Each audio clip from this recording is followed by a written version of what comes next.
I'm going to tell you about two people I worked with. One of them is running a consulting practice that earns more than his old salary.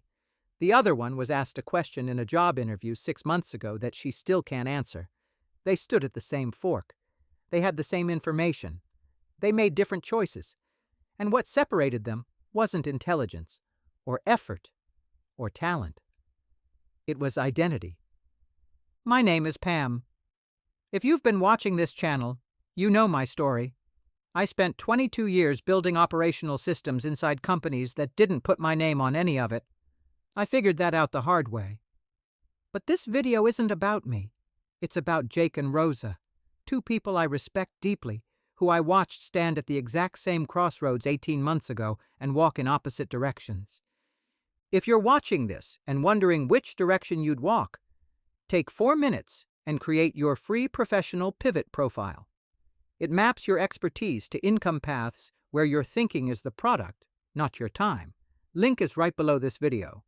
Let me tell you about Rosa first, because her story is the one that keeps me up at night.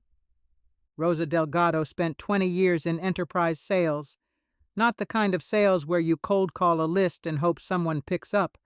The kind where you build a $14 million book of business from scratch, train a team of 12 to run a pipeline that consistently exceeded quarterly targets, and develop a prospecting methodology that became the unofficial playbook for 3 regional offices.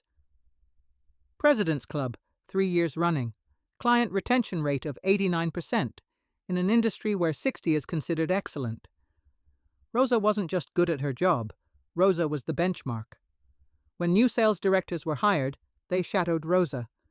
When the company needed to close a whale, Rosa got the call. When the VP of sales retired, everyone assumed Rosa would get the nod. Now let me tell you about Jake. You might remember Jake from a previous video, the senior director who sat through an all-hands meeting and watched his company restructure his entire division in 11 minutes. Jake had spent 11 years building systems, delivering results, and assuming that performance was protection. After that meeting, Jake started asking a different question. Not, how do I keep this job? But, what am I known for outside of this company? That question is the fork, and it showed up for both of them on the same Tuesday afternoon. The company brought in a vendor to demo an AI sales platform. Not a chatbot, not an email automation tool, a fully agentic system, the kind that's already deployed at companies you've heard of. This platform could comb the internet continuously, algorithmically identify prospects that match the ideal customer profile, generate personalized outreach across email and phone 24 hours a day adjusted for the prospect's time zone, qualify inbound and outbound leads using machine learning scoring, and book appointments directly onto account executives' calendars.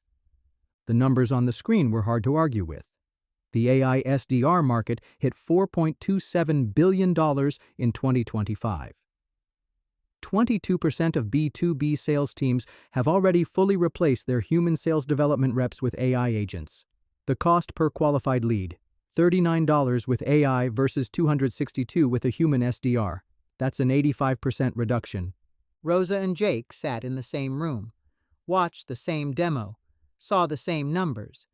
Jake looked at the screen and thought, this changes the math. Rosa looked at the same screen and thought, this can't handle a real sales relationship. Here's the thing. They were both right. The AI couldn't handle a complex, trust-based, multi-stakeholder enterprise relationship. Rosa was absolutely correct about that. And Jake was absolutely correct that the math had just changed permanently, but only one of them was asking the right question. Rosa's question was, can AI do what I do? Jake's question was, does it matter if AI can do what I do, if AI can do everything that feeds what I do? That's the fork. After the demo, Jake went home and did something uncomfortable. He sat at his kitchen table, the same table where he'd answered work emails for 11 years, and he asked himself, if I left this company tomorrow, what would I be known for? Not what would my resume say? What would people in my industry associate with my name? The answer was honest, and it was painful. Nothing. He was known as a senior director at his company, not as the person who developed a specific methodology, not as the author of a framework, not as a voice in his niche. He was a title on a badge inside a building. Jake decided to change that. He didn't quit his job. He didn't panic. He didn't post a LinkedIn manifesto. He started extracting. Over the next 12 months, Jake identified the niche within his industry where his expertise was deepest, the specific slice of operational leadership where he had developed genuine, experience-tested frameworks that nobody else had published.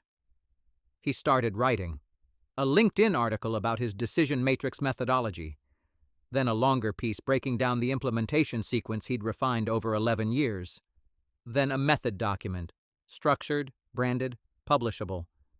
He submitted a speaking proposal to an industry conference. He got accepted. He delivered the talk. People started reaching out. Not because of his title, because of his thinking. There's a framework for what Jake was doing, whether he knew the name or not. Daniel Priestley calls it becoming a key person of influence. 5 steps. Pitch. Develop a compelling, clear articulation of the specific problem you solve. Publish. Put your thinking into the world where people can find it. Productize. Turn your methodology into something scalable that generates value whether you're personally delivering it or not. Profile. Build a presence in your niche so the right people know your name. Partnership. Connect with people and organizations that amplify your reach. Priestley's core insight is surgical. Stop being standardized component labor. Start being unique intellectual property. That's the shift Jake made. He stopped trading his time for someone else's salary and started building intellectual property under his own name. Now let me tell you what Rosa did during those same 12 months, because this is the part that breaks my heart. Rosa doubled down. She invested more hours coaching her team. She refined her prospecting methodology, made it sharper, more efficient, better documented. She strengthened client relationships. She hit her numbers again. Everything Rosa did during those 12 months was excellent. She was performing at the highest level of her 20-year career. And everything she built was inside the company's structure, under the company's brand, generating equity she didn't own. When colleagues mentioned AI disruption in sales, Rosa had an answer. And it was a good one. Sales is relationships, she'd say. AI can send 1,000 emails. It can't read a room. It can't build trust over a 3-year account relationship. It can't close a deal over a handshake. The day a robot can do what my team does is the day I'll worry about it. She wasn't wrong. Not about any of that. She was wrong about what it meant, because the AI didn't need to replace the relationship. It only needed to replace the pipeline that fed it. Rosa's team spent roughly 70% of their time on what the industry calls top-of-funnel activity: prospecting, list building, research, cold outreach, initial qualification, follow-up sequences, and booking meetings for the closers. The other 30%, the relationship building, the trust, the complex multi-stakeholder navigation, that was the part AI couldn't touch. Rosa was right about that. But when the company deployed the AI agentic platform, it didn't come for the 30%. It came for the 70%. And the 70% is where Rosa's team lived. Within 90 days, the sales development team went from 12 to 4. The 4 who remained weren't Rosa's senior relationship builders. They were junior operators, people who managed AI output, reviewed AI-generated prospect lists, and handled the human touchpoints the system flagged as high value. The company didn't need someone to build and lead a prospecting team anymore. The machine was the prospecting team. They needed someone to oversee the machine. Rosa's role, the person who had built, trained, and led that team for 15 years, was replaced by someone with a decade less experience, but who was better suited to manage a modern AI-driven sales operation. Rosa was offered a 6-month transition consulting role. She knew what that meant. Let me give you some numbers because this isn't just Rosa's story. Harvard Business School published research in 2026 analyzing millions of U.S. job postings from 2019 through 2025. After ChatGPT launched, postings for occupations involving structured, repetitive tasks, the kind that traditionally required years of experience to master, declined 13%. At the same time, demand for analytical, creative, and strategic roles grew 20%. The market is repricing experience in real time. The World Economic Forum reported that skills demanded by employers are now changing 66% faster in AI-exposed occupations than in the least exposed roles. That's up from 25% the previous year. 39% of current skill sets will become outdated between 2025 and 2030. PwC analyzed nearly 1 billion job ads across 6 continents and found that workers with AI skills command a 25% or greater wage premium over peers in the same role without them. And 89% of senior HR leaders, in a CNBC Workforce Executive Council survey, said they expect AI to reshape jobs in their organizations by 2026. The shift they described, from degree-based hiring to skill-based, AI-enabled hiring. The market isn't debating anymore. It's repricing, and the question it's asking every knowledge worker over 40 is the same question Rosa got asked in that interview. 6 months after the restructuring, Rosa walked into a startup office for a job interview. The room was younger than she was used to. The furniture was different. The energy was different. But Rosa had 20 years of results. She had President's Club. She had an 89% retention rate. She had references from every VP she'd ever worked under. The CEO, mid-30s, sharp, direct, leaned forward and asked a question that Rosa had never been asked before in her entire career. What are you known for in your industry? Not, what did you do at your last company? Not, tell me about your experience. What are you known for? Rosa opened her mouth. She had 20 years of answers, but every answer was attached to the company that had just let her go. She had built a legendary sales operation, inside their walls, under their logo, using their CRM, training their people. She had never published a framework.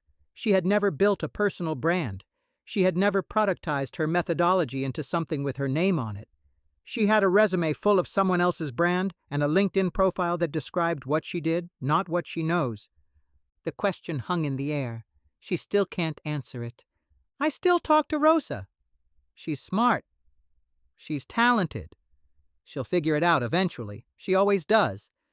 But she's starting from scratch at 52, building an identity she could have been building for the last 3 years. Jake started building when it was uncomfortable. Rosa waited until it was urgent. The difference in their outcomes isn't 3 years of time. It's 3 years of compound equity. And here's what I need you to hear, because this is the part that matters for you right now, today.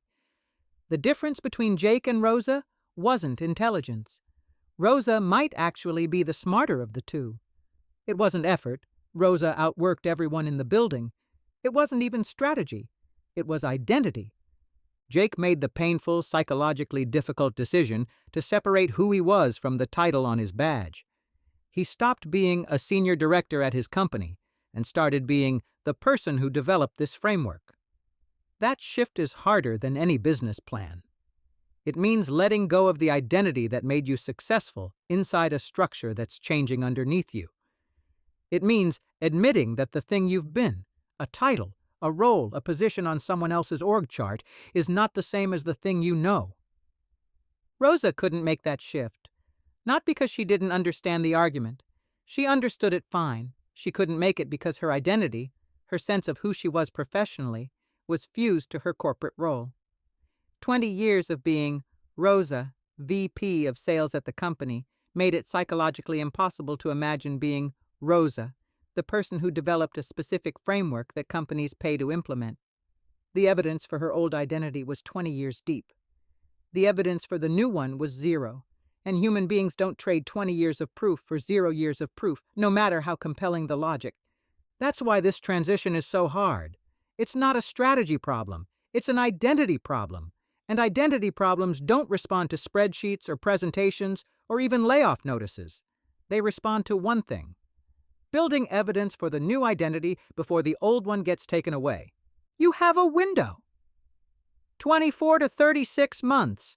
That's the window where you're still employed, still have your credibility, still have access to the network and the industry knowledge and the institutional memory that makes your expertise valuable. 24 to 36 months to start extracting what you know, packaging it under your own name, and building a professional identity that doesn't depend on anyone else's org chart. The professionals who move now, who do what Jake did, uncomfortably, imperfectly, alongside their current jobs, will become key persons of influence in their industries. They'll own methods, frameworks, and intellectual property that compounds. They'll sell their thinking, not their time. And they'll earn more, not less, in an AI economy. The ones who wait, who do what Rosa did, doubling down on excellence inside a structure that's already being rebuilt around them, will eventually be asked a question they can't answer. I'm hosting a free live session for knowledge workers who want to start building what's theirs before someone asks them that question. No pitch, no pressure. Just a room full of professionals who'd rather build now than explain later. Registration link is in the description. The job market isn't paying for your experience anymore. It's paying for your output. And when AI can match the output, the only premium left is the thinking that produced it. Sell your thinking. Own your methods. Let AI handle the deliverables. Your expertise is the asset. AI is the leverage. Income is the result.